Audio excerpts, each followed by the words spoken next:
All hail Biafra. All hail Biafra. This is Biafra Unity TV. Please kindly subscribe. The video I'm about to play here now is the real story. What conspired between the leader of indigenous people of Biafra, Mazi Nnamdi Kanu, and his deputy leader, Mazi Uchenna mefor. Please kindly settle down and listen attentively. Don't miss any part of it so that whenever you want to judge, you will know what you are judging and where you are judging from. Don't say then say, listen to the real story of what happened. All here, Biafra. Good morning, Master Peters. Welcome to the program. Thank you very, very much for having me. And my special regards to all the Biafrans, especially IPA members all over the world. My name is Reverend Father Augustine Odinagwa. Father Odinagwa is from Orauku in Idemili, Biafra land. I live here in New Jersey, and I serve the indigenous people of Biafra in the best of my capabilities. Once again, good morning, everyone. Of course, depending on your location around the world. I have been mandated by a committee which I headed, I continue to head, that was looking into the issue between Nnamdi Kanu and uche mefor until last Sunday when we had a Zoom meeting that put a lot of people off. And so the committee has requested me to let our people know that somebody somewhere was aware that there was a problem between our leader, Nnamdi Kanu, and uche mefor, and we were doing something until what happened on Sunday happened. First of all, I want to make this clearly known to everyone. Both the committee members, including myself, Madam Bridget Okafor, the leader of the Biafra women in the U.S., and one of us, a doctor from Texas, who is well known to the IPOB members, especially Nnamdi Kanu and uche mefor. He's a very honorable man, very quiet, but very gifted in wisdom. Three of us were the members of the committee. And we have unreserved respect and love for Nnamdi Kanu and uche mefor, and we shall ever remain grateful to them for the marvelous work they have done in bringing this Biafra struggle to this point, in spite of all odds. And so it pained us when we learned that there was a problem between them. As a matter of fact, it was Madam Bridget Okafor who, in her wisdom, was asking herself, how come our leader has not broadcast and uche mefor is not on the air, has not been on the air for a while? Is there something wrong? Are they sick or something? She decided to find out what was going on. And she called uche mefor. She couldn't get through. Probably the number was changed. She remembered that she had her wife's number. So she called his wife's number. So he called his wife and got the wife. The wife told her that the number has changed. He gave her the current phone number for mazi mefor, and she called and got uche mefor on the line. And uche mefor started narrating a lot of issues to her. At a point, she was like, mazi uche mefor, I hope you don't mind if I bring in Father Augustine or the Megwa and this other doctor. For his own interest, he didn't want me to mention his name. Uche mefor had no problem with it. So Madam Bridget Okafor brought us into the line and called Uche mefor back and told him, can you repeat what you're telling me? And Uche mefor narrated a whole lot of things that were going on between him and mazi Nnamdi Kanu and the members of DOS and other issues. At the point, I told him, Mazi, if you don't mind, can you be more specific instead of making general statements? Because we are not here to listen to you. We are here to find out exactly what happened. We want to get to the root of the problem and possibly do our best to resolve the issue between both of you so that we can move on. Because it will be almost incomprehensible for the people following the two of you to hear that you are having this type of problem if it comes out in the public domain. And he obliged and started itemizing the major concerns. And in the end, we had 4 of them, which I will not mention on the air because of confidentiality, which the committee has insisted upon. But at the end of the day, at the end of the story, we were very, very pathetic.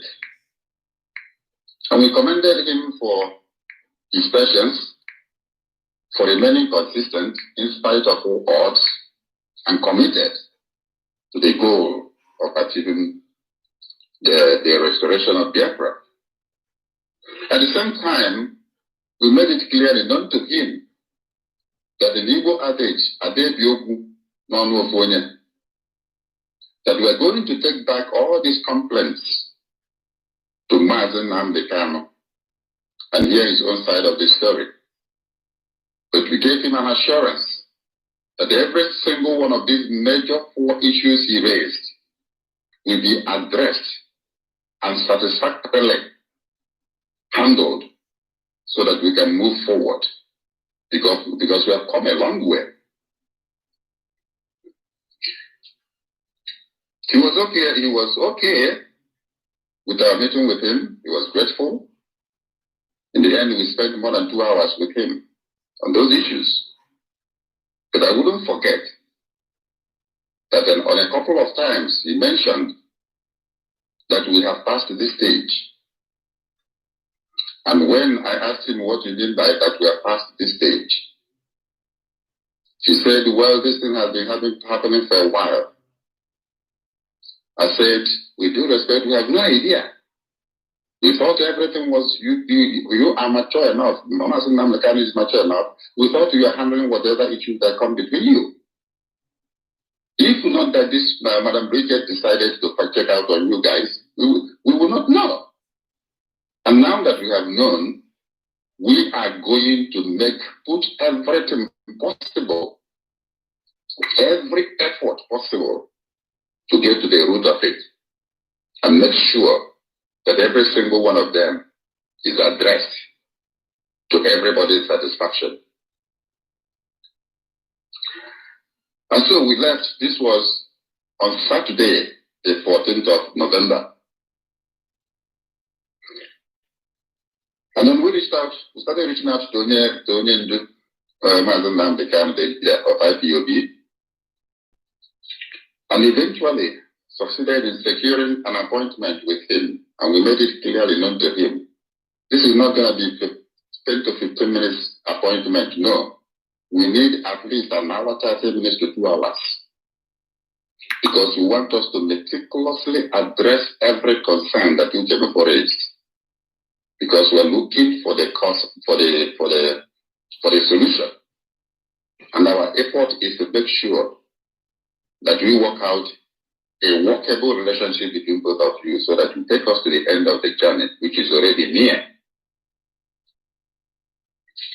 He said, okay, that we should give him time to look at his schedule. And then eventually, he came up with Sunday, the November 22nd, 8 a.m. in the morning.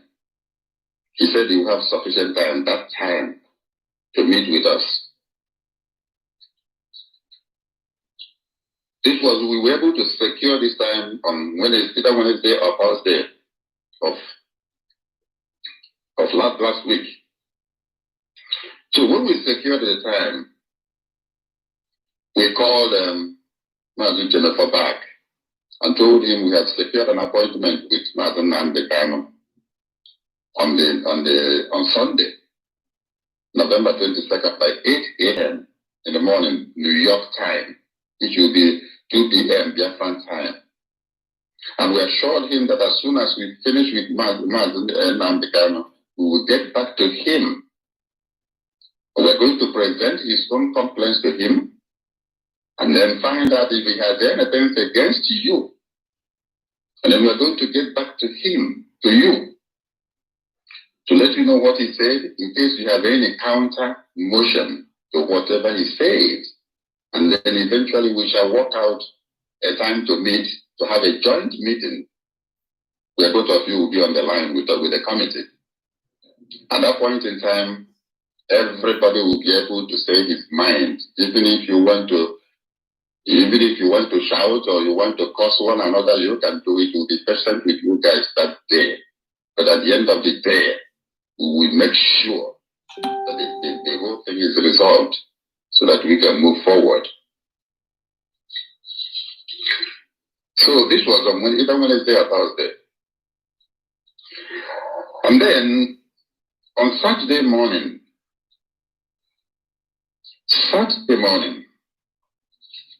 that was, I think on the 24th or so, I woke up on Saturday morning.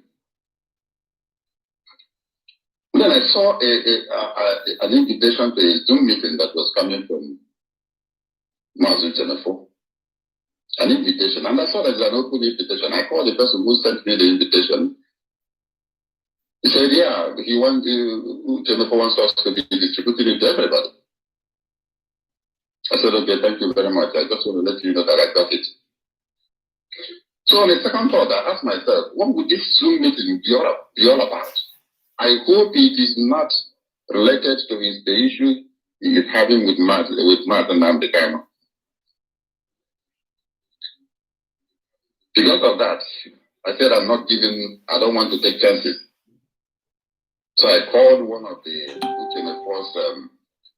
childhood friends who lives in New York, who is also from the same town with him. They've been close friends. I called him and said, this is the invitation I got from Uche that is calling a Zoom meeting. He said, yes, he got it. I said, please, let me tell you this. We discovered that Uche has been having a problem with Nnamdi Kanu the previous Saturday. And we spent more than 2 hours with Uche. And he told us everything that he could remember was going on between them. And we assured him, I told him that as a brother, we are from the same area. No, these 3 towns have a lot in common, including marriage. And we have always related as brothers. I assured him as a brother that I will make sure that we get to the end of all these issues. I said, this is what I want you to do for me. He was happy to hear that we are looked into the issue. Maybe he already knew that there was a problem. So he assured me that I said, this is what you want to do for me. Call Uche Mefor immediately and tell him that Father Augustine sent to you to plead with him. If this Zoom meeting was going to relate to the issues he's having with Nnamdi Kanu, please let him suspend it for now, since we're already looking into the issue, into the problem. He said, sure, I will do that. I will do that as soon as I came out of Money Mass. He was going for Money Mass. And when he came out, he called him. And I know he spent quite a length of time with him. When he called me back, because I told him as soon as you finish, call me back to let me know what he said. And he called me back a little bit later and told me, Father, I tried my best. Unfortunately, he refused. He said he was going on with the Zoom conference, and he sounded very angry. I said, it's okay. I'm going to call him myself directly. So on a second thought, I said, let the members of the committee know. So I called the members of the committee and let them know what was going on. But the preacher confirmed that he got the... And we said, we have to call him immediately. So we called uche mefor, and we specifically made it known to him that millions of people are following him and Nnamdi Kanu, not Father Dimegwa. And yet they have a responsibility. You cannot guarantee, once you go on this open Zoom meeting, there is no guarantee that this is not going to get out in the public domain. And if people hear it, that we are having a problem with Nnamdi Kanu, they will not be listening to who is right or wrong. They will be so devastated. Please, find it within your heart to reconsider this meeting and reschedule it. Give us a week or two so that we can come to the end of the process we have already started.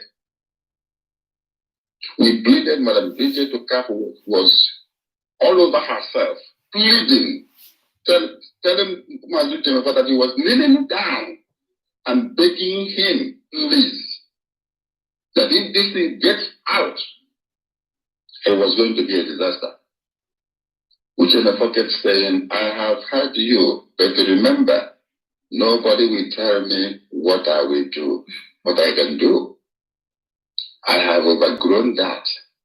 I have been hearing all that for a long time now, that something will be done or something will not be done. We said yes. We quite understood that you have been hurting. But remember, you are not alone. This is freedom fighting. This is not an ordinary organization. Everybody is hurting. What is going on in Nigeria is hurting everybody, even those who are not members of IPOB. And I remember telling him that, let me tell you this, in freedom fighting, the highest sacrifice is for one to give his life. It doesn't matter what effort you have put in, doesn't matter what effort Nnamdi Kanu has put in. One single person who has put in his life for this struggle, he has sacrificed more than two of you. And what we are telling you is not about you and Nnamdi Kanu. It's about millions of these people who have sacrificed their lives, following two of you. And millions of people who will be so devastated if this thing gets out in public. Therefore, we are giving you advice and suggestions and letting you understand the wider implication of what and the effect it might have on people if this ever gets out in the public forum. And we cannot guarantee that it will not. He said anyway that he has heard what we said and he will think about it. But he kept saying that as far as he is concerned, that we are past this stage. Madam Bridget knelt down, said, now what told her, and one of the things you mentioned is that there are people who are abandoned in people in the hospitals who cannot be taken care of. You mentioned it, and that touched her personally. And Madam Bridget told uche mefor, as as we speak now, that she is donating $1,000. And as soon as we finish this reconciliation process, it is going to mobilize the IPO, the Biafran women. We're going to raise a sufficient amount of money to take care of those people, and the money will be handed over to you directly, so that you know how to dispense it and make sure that these people get the required attention they needed. Because the issue of OBIPO took everybody by surprise.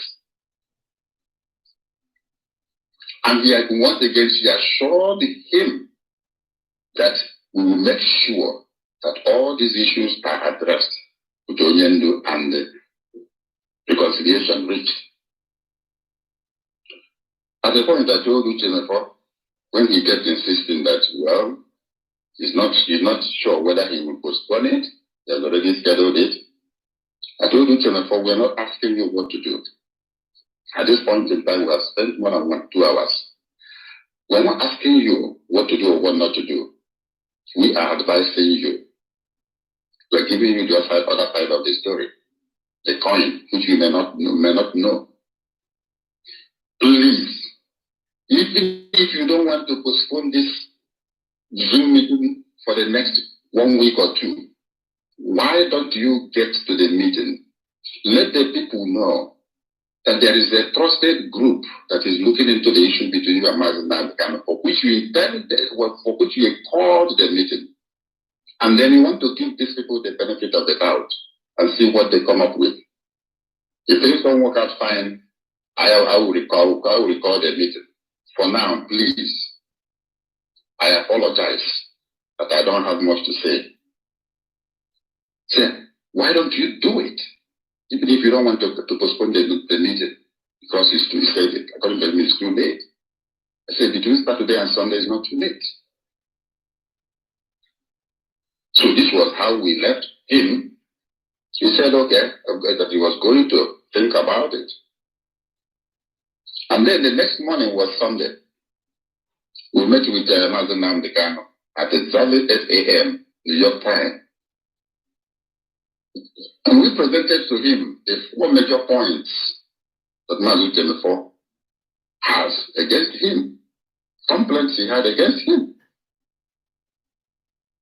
And one by one, he addressed every one of them, gave his own side of the story about every one of them. And then in the end, we said, you must have 1 or 2 things against him, because we want to wrap up. We want to find a way to wrap up all these things and then move on. He said yes. He presented 2 major points, 2 major issues he has against Uche.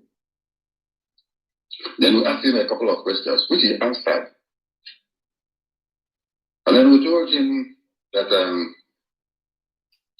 before we get to the final word, he said that he would like us to schedule a joint meeting between him and Uche. And then we can address these issues.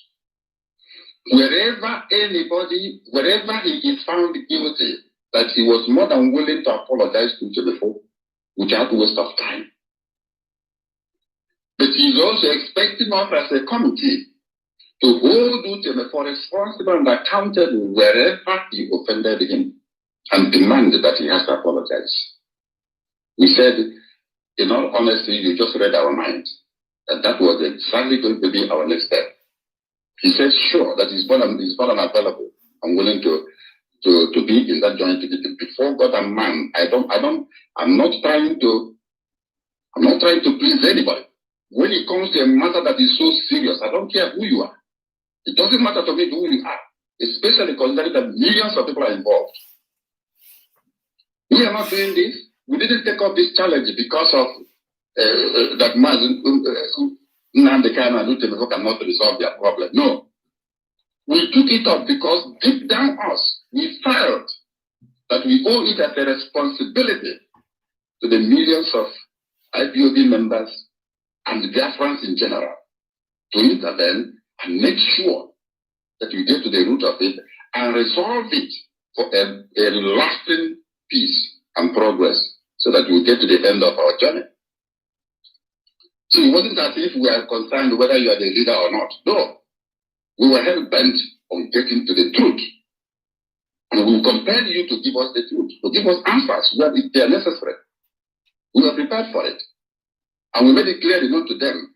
I turned 61 in August this year. But Bridget is about 63. The other guy is like 65. Then how we are now 60. We have nothing to lose. When are they beggar? We are working for the millions of people who have committed their lives in this struggle and who have shed their blood. So I'm not saying it because of I want to, castigate anybody. No, I am focused on the truth. And that was why I told Mazi Jennifer at the point in time, we are not here to hear your story. I am looking for the facts. Unless you want to tell us the story and then we disappear. No, we are looking for the facts because we are going to intervene. We're going to do something. I am looking for the truth. So when Nnamdi Kanu said, I will tell you, thank him. And willingness for the meeting. And then we got back to him immediately. I'm putting on the phone again. And then we relayed to him the answers that Nnamdi Kanu gave to his 4 complaints. He disagreed with practically everything Nnamdi Kanu said. We said, no problem. You are free to disagree with his answers and responses. And again, Nnamdi Kanu has these 2 issues against you. What are you to say? Then he gave his own version of the story. He said, good, good. That now the next step the committee has decided to take is that we're going to have a joint meeting with 2 of you on the line. That we're going to follow up with Nnamdi Kanu. As soon as we secure a date, we're going to get back to you to confirm the date. And that date and time, we are not looking for 1 hour, we are not looking for 2 hours, we are looking at least 3 good hours. Because we'll be patient enough. If you will be very patient with all you guys because we want to get to the bottom of this. Uche mefor told us, well, I don't know about such a meeting. I don't know about it. And I said, man, Uche mefor, please, for goodness sake, this is not optional. We're not even asking you to consider it. It is a must. Because we are at a critical point in this journey. And we must get to the bottom of this issue and resolve it once and for all so that we can move forward. Please, we're not asking you whether you will consider it or not. It is compulsory. He said, okay, I have heard you. And then before we left him, Madam DJ Okafor came back and said, Uche, please, I am still kneeling down and pleading with you about this Zoom. A woman of 65 years pleading with Uche mefor, kneeling down for Uche mefor. I'll call you back I'll call you back. I'll call you.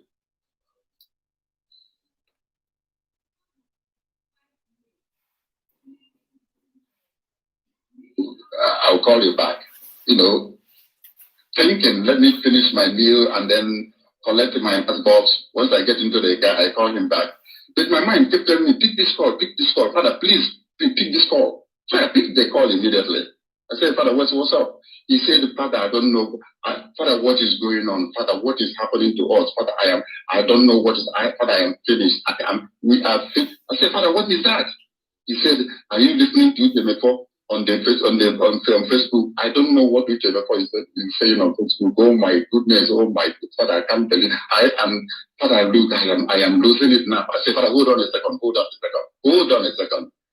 Because I felt this might be going into some health or psychological problem. So I had to put Madam Bridget Okafor into the line. I said, Father, this is Madam Bridget Okafor, the leader of the Women's Wing, the IPOB in US. I said, Father, if you continue, Father, please, I am meeting right now. I don't even know what I'm doing. I can't even stand. I am falling. Father Bridget pleaded with him. I said, Father, please, take it easy, relax. He said, sit down, get a glass of water. He said, no, this is too much. Father, I can't take this. Why did I turn on this thing now? Why did I turn off? This is I thought, I don't know whether I can survive this. This is too much on me. We kept asking, counseling him, because we thought he was going to get a heart attack. I mean, we were really, I was really afraid.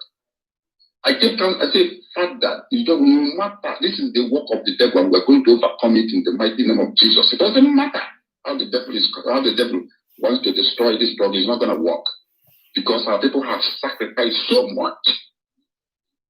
Our dear friends have sacrificed so much, and I'm sure that God, he said, Father, why don't you pray for me? I don't know, I think I'm losing it. I said, okay. I started prayer, spontaneous prayers. I said, God, there's never a time in the history of humanity where the power of the devil overcame your own power. It has never happened. The Israelites, when they were in Egypt, they never knew that they would never get out of Egypt. Never get out of.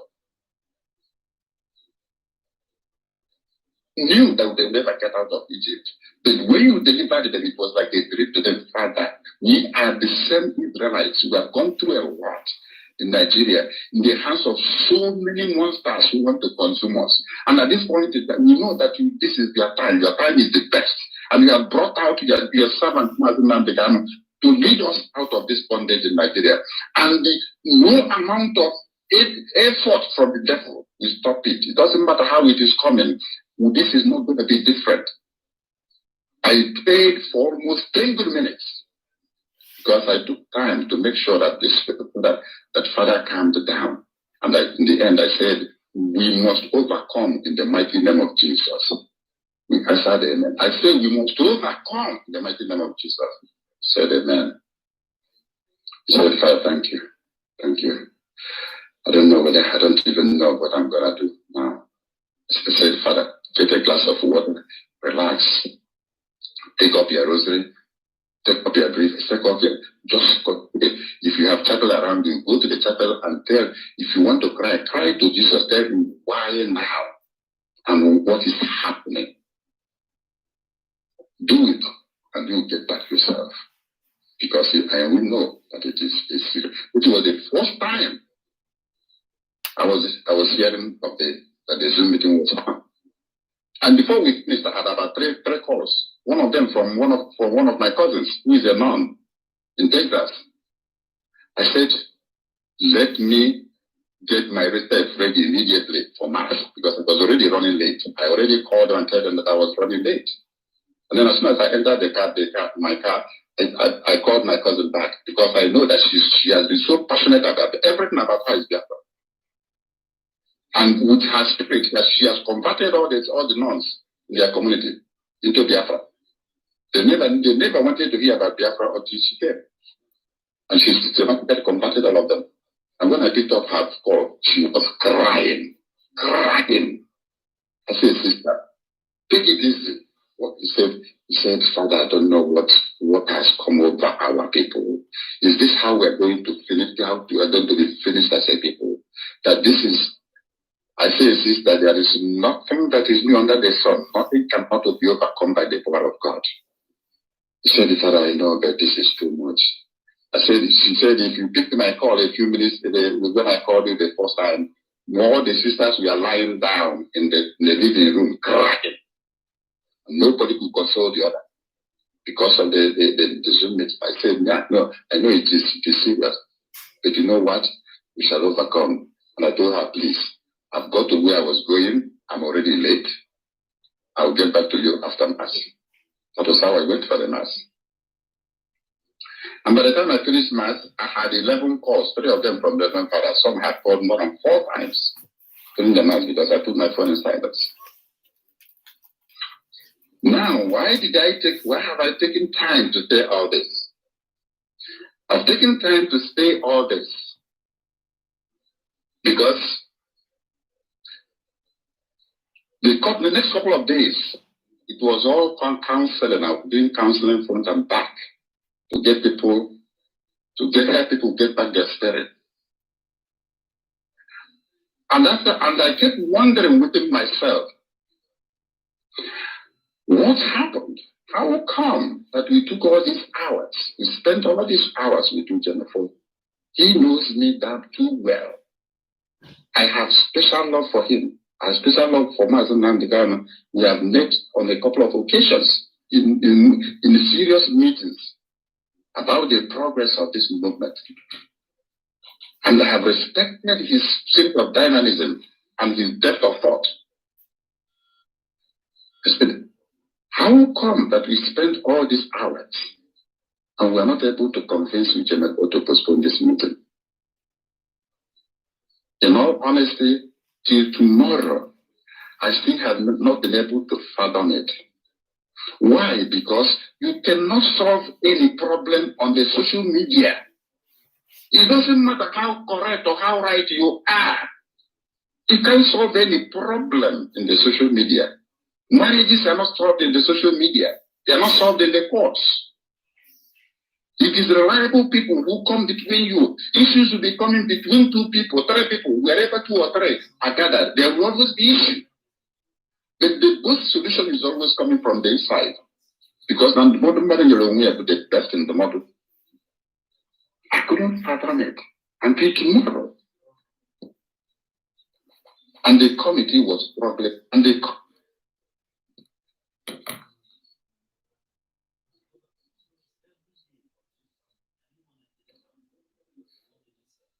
the committee was struggling with the same thought.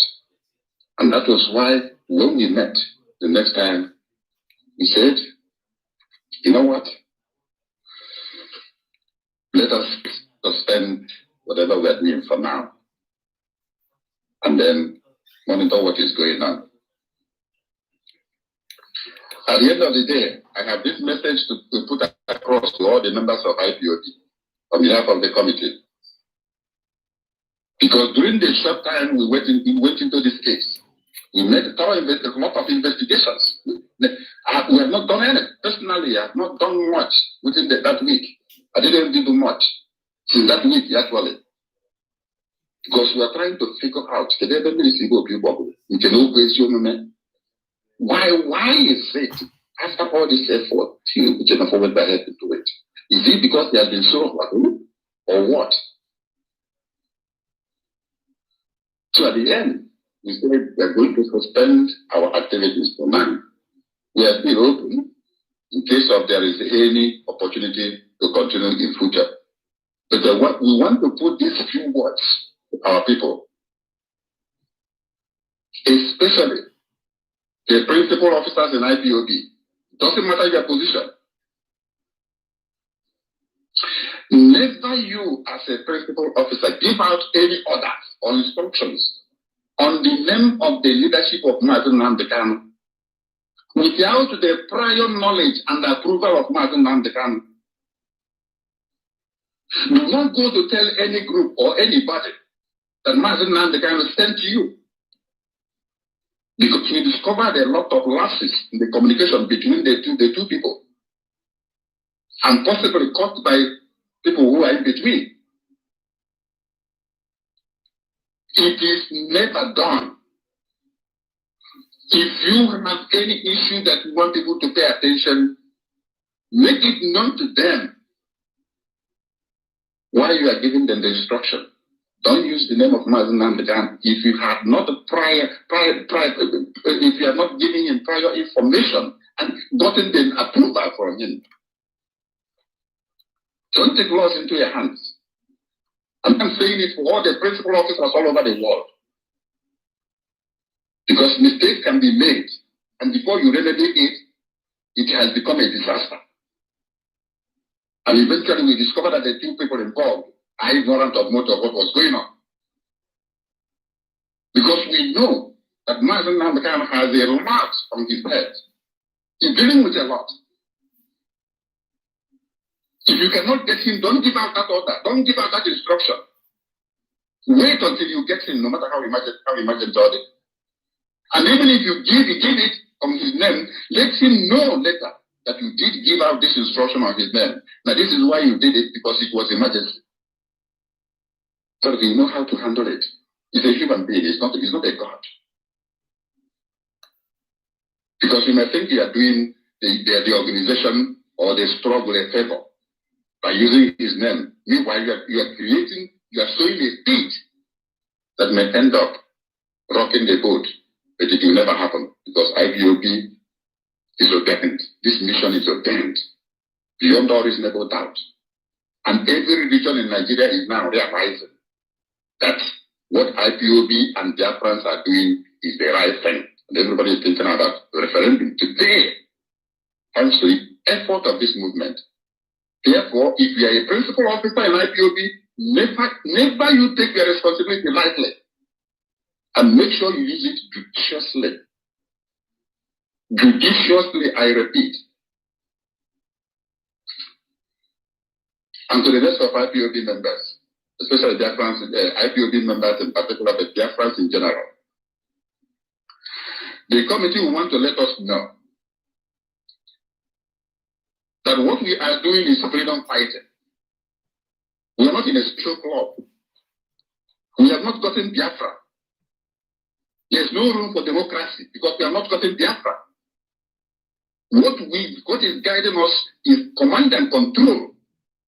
Obey before complain. The IPOB and this freedom fighting is all about sacrifice. It's not about benefit or about ego or about or about your people. No. Because what is at stake is too much.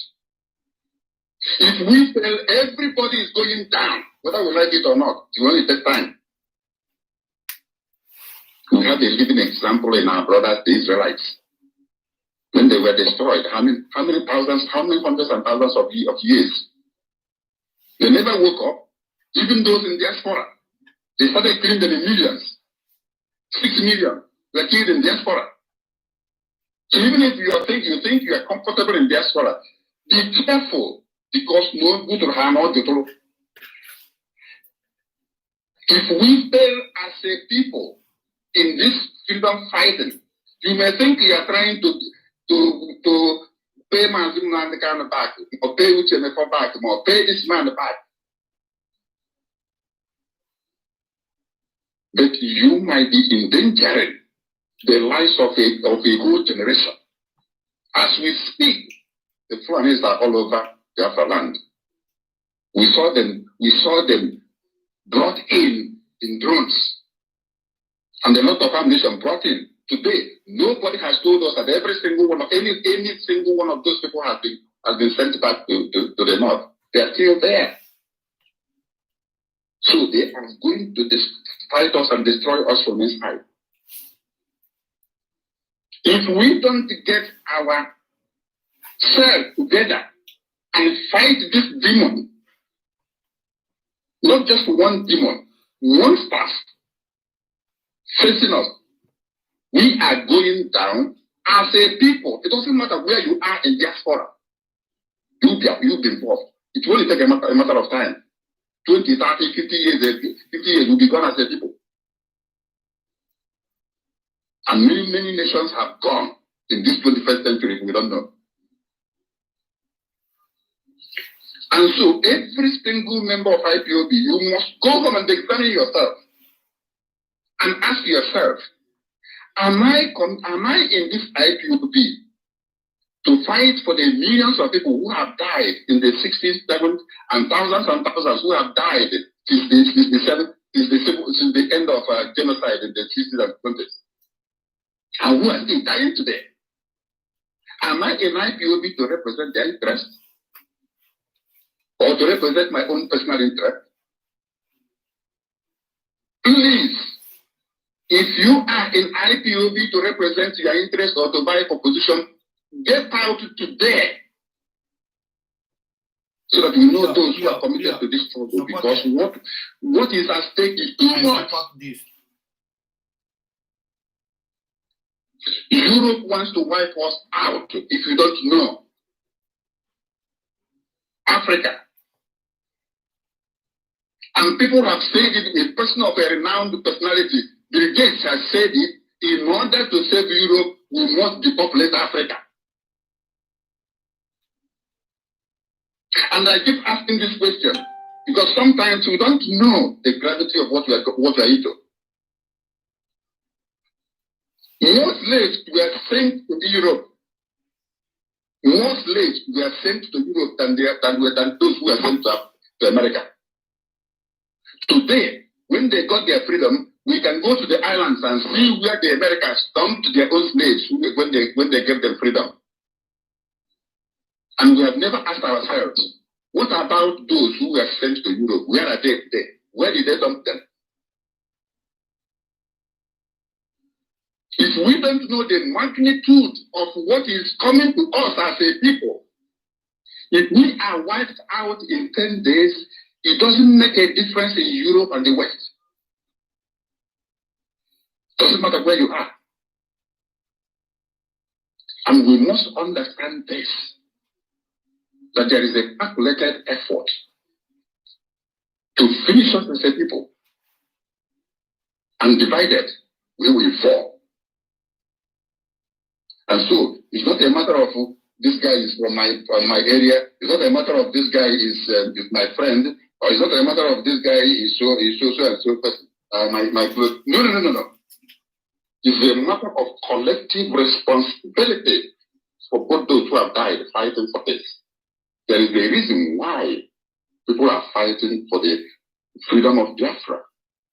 And we believe that we have shed so much blood that God has said enough is enough.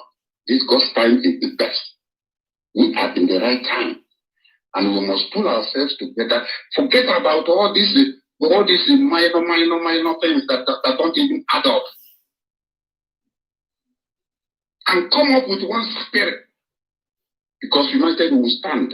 It doesn't matter whether you believe in mazi Nnamdi Kanu. It doesn't matter whether you believe in IPOB. Lumumba, one of the renowned social justice advocates in Africa, has told us, the world, listen to mazi Nnamdi Kanu. He told Africans, listen to mazi Nnamdi Kanu. He said, listen to mazi Nnamdi Kanu. Many of us know him. He's an intellectual. He's a well knowledgeable man. He understands Africa very well. But he told Africa, listen to mazi Nnamdi Kanu. He mentioned his name. And oftentimes, we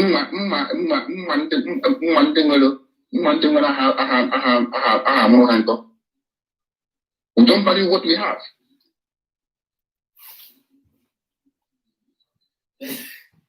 And for those of us who have been trying, keep up the spirit. Keep up the spirit. Because from all indication, this is God's time to set us free. And we are going to put in everything possible together to get it. Because this is not about political freedom. It's not about geographical freedom of a geographical location. It is about survival as a people. It is about survival as a people. Because there are too many enemies. Working hard, sleepless nights, working sleepless nights to swallow us up. And we cannot afford to.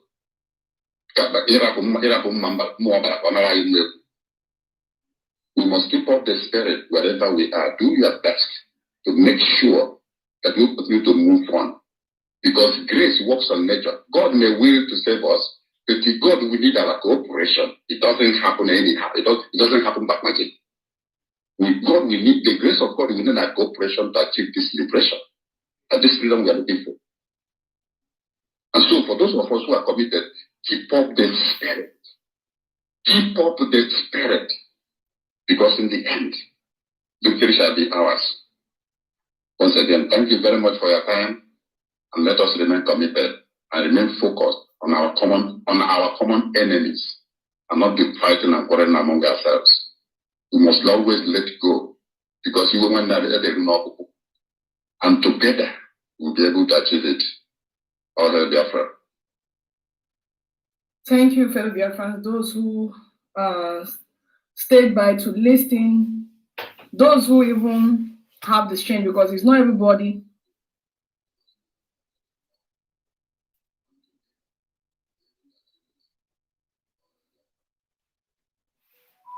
Oh, hey, Biafra. Oh, hey, Biafra.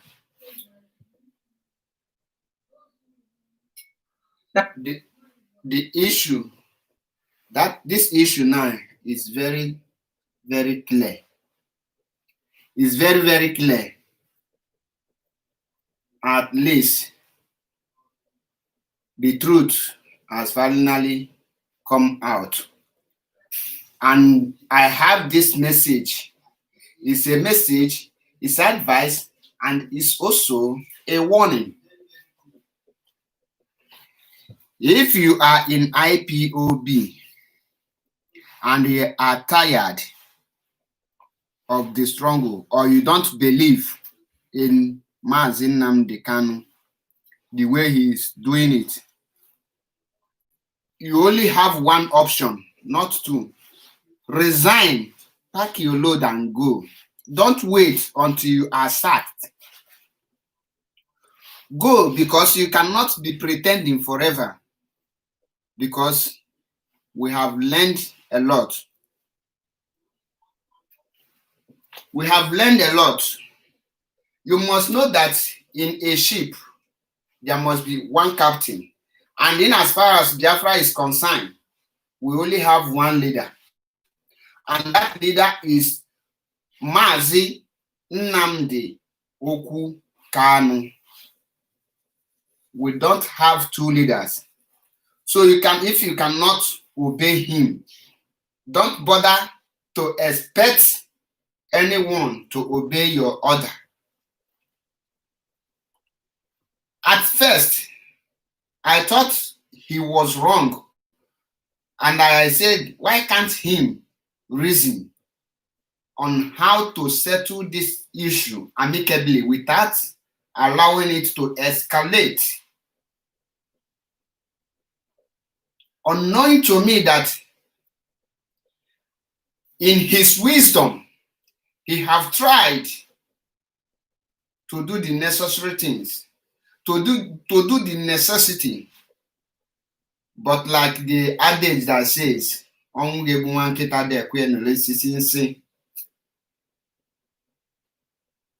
the demonic people have succeeded in achieving what they wanted to achieve by taking the weak one out. And I am happy that he bowed out at the right time, because sooner than next, Biafra will be restored and everyone will see himself or herself to be blamed. All hail Biafra, all hail Biafra. Please join me on my next program. Poor man can never be an activist. The title of my next program is Poor Man Can Never Be a Freedom Fighter, and I will give you all the details and the reasons and everything you need to know. I remain my humble self, Mazi Paul, the convener of Biafra Unity TV all over the world. We are not two. Thank you and remain blessed. All hail Biafra. All hail Biafra. Obodo kenelo mu Nnamdi Kanu. Nnamdi Kanu. Ọhamadike.